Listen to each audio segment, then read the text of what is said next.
बच्चों, ज्ञानदीप प्लस में आप लोगों का बहुत बहुत स्वागत है।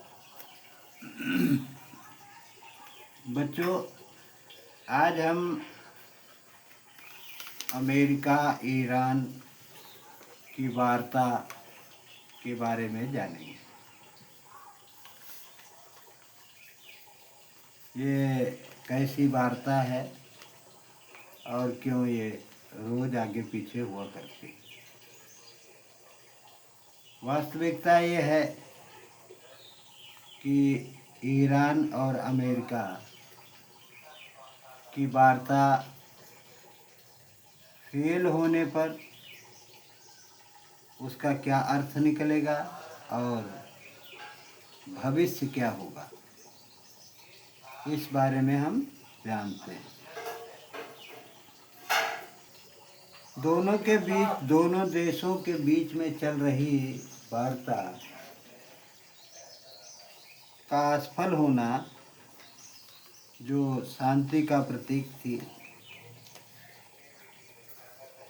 वो केवल दो देशों में रिश्तों की दरार के लिए ही नहीं है, बल्कि इसका असर पूरे पश्चिम एशिया की अस्थिरता और वैश्विक ऊर्जा बाजार और अंतर्राष्ट्रीय कूटनीति पर पड़ेगा। बच्चों, हम जानते हैं कि पूरे पश्चिम एशिया की अस्थिरता इस वार्ता के फेल होने से भविष्य में होगी। वैश्विक ऊर्जा बाजार और अंतर्राष्ट्रीय कूटनीति पर असर पड़ेगा।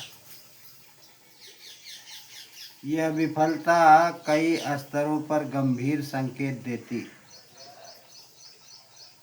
पश्चिम एशिया की जटिलता और भू राजनीति, अविश्वास और क्षेत्रीय शक्तियों की प्रतिस्पर्धा का भी प्रतिबिंब है।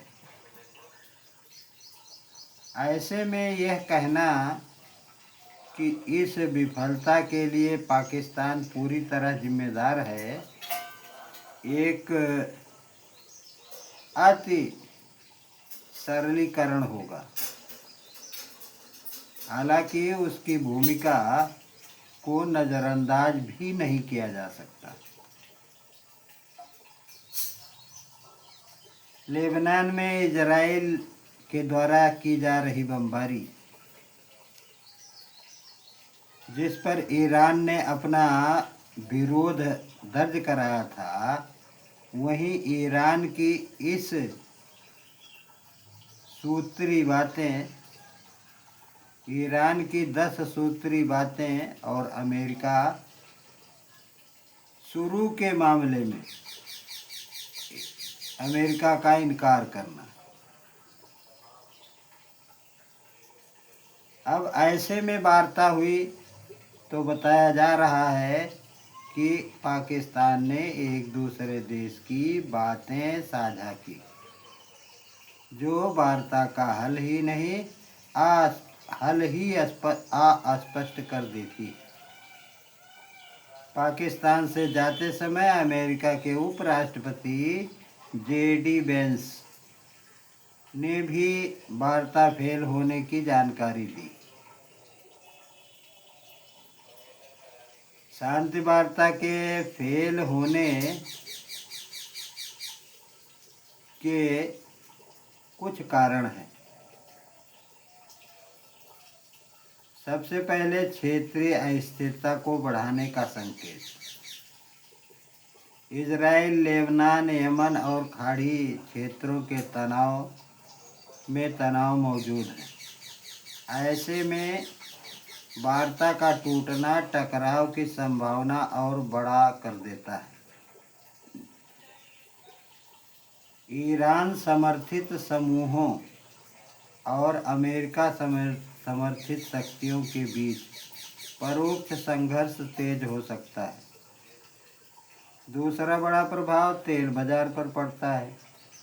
ईरान एक बड़ा तेल उत्पादक क्षेत्र है और उस पर लगे प्रतिबंधों में ढील की उम्मीद से बाजार में संतुलन बन सकता था, लेकिन वार्ता विफल होने से तेल की कीमतें अस्थिर हो सकती है, जिसका असर भारत जैसे आयात करने वाले देशों पर सीधा पड़ेगा। तीसरा यह कि अंतर्राष्ट्रीय कूटनीति की सीमाओं को उजागर करता है कि बरसों से चल रही बातचीत के बावजूद यदि कोई ठोस परिणाम नहीं निकलता, तो यह दिखाता है कि अपनी आपसी अविश्वास और रणनीतिक हित शांति के रास्ते में बड़ी बाधा बनी हुई है। इससे भविष्य के अन्य वैश्विक वार्ताओं पर भी नकारात्मक असर पड़ सकता है। चौथा, परमाणु कार्यक्रम को लेकर चिंताएं बढ़ती ही जा रही है। ईरान के परमाणु कार्यक्रम को सीमित करने का उद्देश्य इस वार्ता का मुख्य आधार था। अब इसके विफल होने से परमाणु हथियारों की होड़ तेज होने का खतरा है, जिससे वैश्विक सुरक्षा पर प्रश्न चिन्ह लग जाता है। यह विफलता एक चेतावनी है कि केवल बातचीत की मेज पर बैठना ही पर्याप्त नहीं होता, बल्कि विश्वास निर्माण और ठोस राजनीति इच्छा शक्ति भी जरूरी है।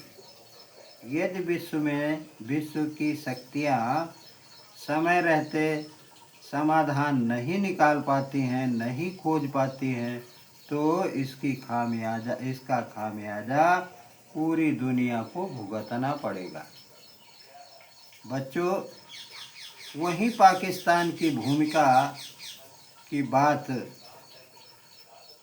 की जाए तो पाकिस्तान लंबे समय से अमेरिका और ईरान दोनों के साथ संतुलन साधने की कोशिश करता रहा।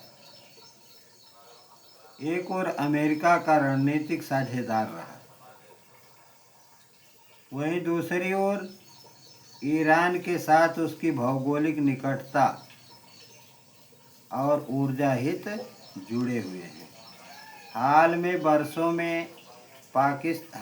वर्षों में पाकिस्तान के माध्यम की भूमिका निभाने की इच्छा जताई, लेकिन उसकी आंतरिक अस्थिरता, सीमित कूटनीतिक प्रभाव और सुरक्षा चुनौतियों से एक प्रभावहीन मध्यस्थ बनने से रोकती है। इसके अलावा पाकिस्तान की भूमिका को लेकर संदेह भी बना रहता है। अमेरिका को जो यह आशंका रही है कि पाकिस्तान क्षेत्र में अपने हितों को साधने के लिए ईरान के साथ दोहरी नीति अपनाता है, जबकि ईरान भी पाकिस्तान की सऊदी अरब के साथ निकटता को लाकर सतर्क रहता है। ऐसे में यदि वार्ता के दौरान पाकिस्तान की कोई अप्रत्यक्ष भूमिका रही है, तो यह निर्णायक कही जा सकती है। बच्चों, जहाँ से भी चैनल को देख रहे हैं, लाइक कीजिए, सब्सक्राइब कीजिए और मित्रों को शेयर कीजिए, ताकि मित्रों, आपके मित्रों को भी इसका लाभ प्राप्त हो सके। बच्चों, बस आज इतना ही। धन्यवाद। जय हिंद।